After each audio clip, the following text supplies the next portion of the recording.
To effectively practice the short foot exercise, we want to create the tripod with the foot by locking in the big toe, the pinky toe, and creating pressure with the heel. And then we're going to pull the balls of the feet toward the heel. You'll either raise the arch or simply create tension in the area, and then relax. But you are not curling your toes.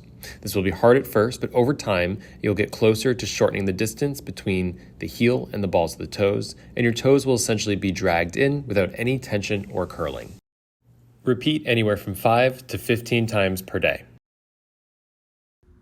Running is a sport that demands a fair amount of mobility of our entire body. And one area of the body that gets pretty tight pretty quickly is the ankle joint. So we're going to work today on improving the mobility, not the flexibility, the integrity of that area.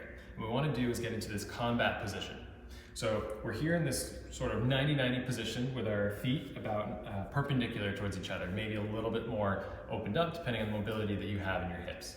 What's great about this position is you might find a lot of tension in some other areas of the legs and the hips. Go ahead and lean into that, explore that, and start to just kind of open up some more of that space for yourself. But focusing here on the ankles, what we're going to do, we want to keep our foot flat, and we want to lean this knee over the toes. Now, wherever you don't want to force it, wherever you start to feel a little bit of that tension behind the ankle, that's where you want to stop. You want to make sure that this heel is still flat against the floor. But what we're doing is we are increasing our mobility, we're improving our mobility, not our flexibility. So we want to get stronger, not looser. So we're allowing this tension to set in, and then we're going to lift the toes off the floor. Now, I don't even know if you can really see how much I'm able to lift. I can maybe fit a finger underneath my toes. It's not much space you're gonna have, but you're just gonna lift your toes with whatever you've got. And what's important is you're gonna feel the front of your shin working. That's how you know that you're doing exactly what you need. So you've got this tension behind the ankle, you've got toes off the ground, front of the shin starting to maybe burn up a little bit, and we're gonna hold that for about 10 to 15 seconds. Go ahead and relax. And come out of that, back in, find that tension, lift the toes, hold for about 10 to 15 seconds, and relax. And just do that 2 to 5 times, and that's gonna be pretty good. So to further improve the range of motion of our ankles, we're gonna work our ankle cars. Those are controlled articular rotations. And for the most part, we're just gonna take our ankle and we're gonna rotate in circles back and forth. Now the key here is to isolate that movement here to the ankle and not allow the knee to be assisting in any way. Yes, the knee does rotate a little bit side to side.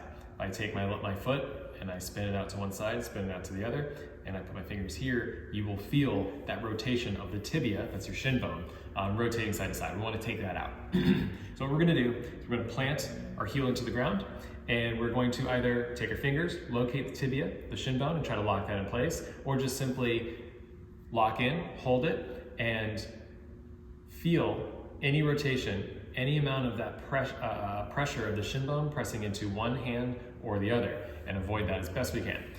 It's going to take a lot more practice, a lot more time to get used to that, but that's fine. Practice makes perfect. Eventually, we do this frequently, we get pretty good at it. Even then, sometimes it can be a little tricky. So here we are. We're going to go ahead and we're going to rotate the foot in a circular pattern. Now you really want to go slow and steady. Remember, it's an exercise, not a stretch, not a race. And so first, I'm just circling my foot round in one direction, and then going in the other, and being very careful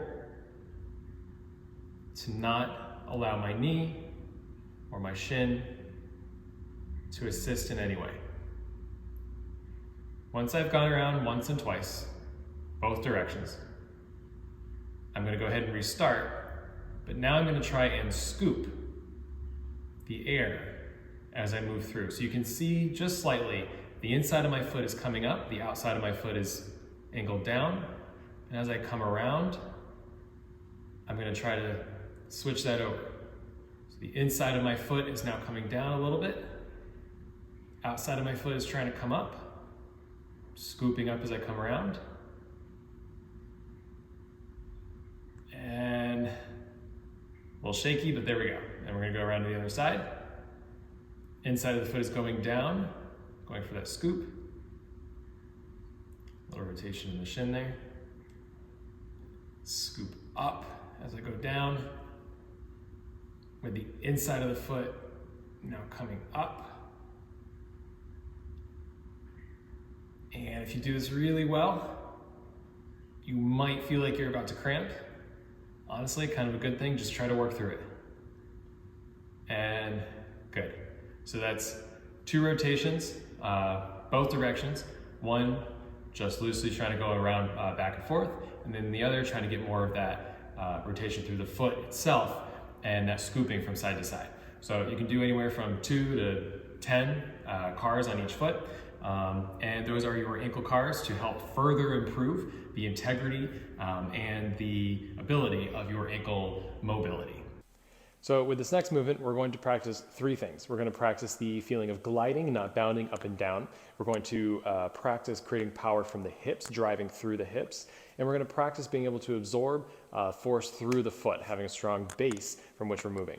So first thing we want to do is we want to get into that tripod position with our foot, where we bring the big toe down, spread the pinky toe out, plant through the heel.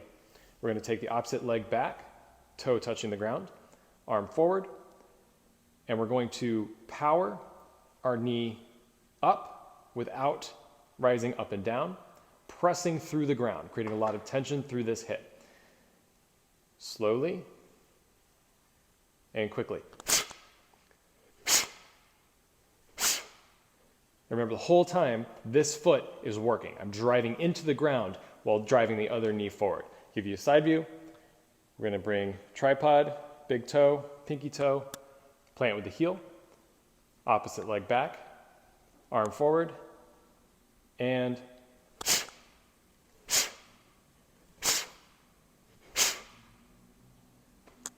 there you go. Go ahead and do 3 to 6 on each foot, and if your hip and the back of your leg isn't fired up, try it again.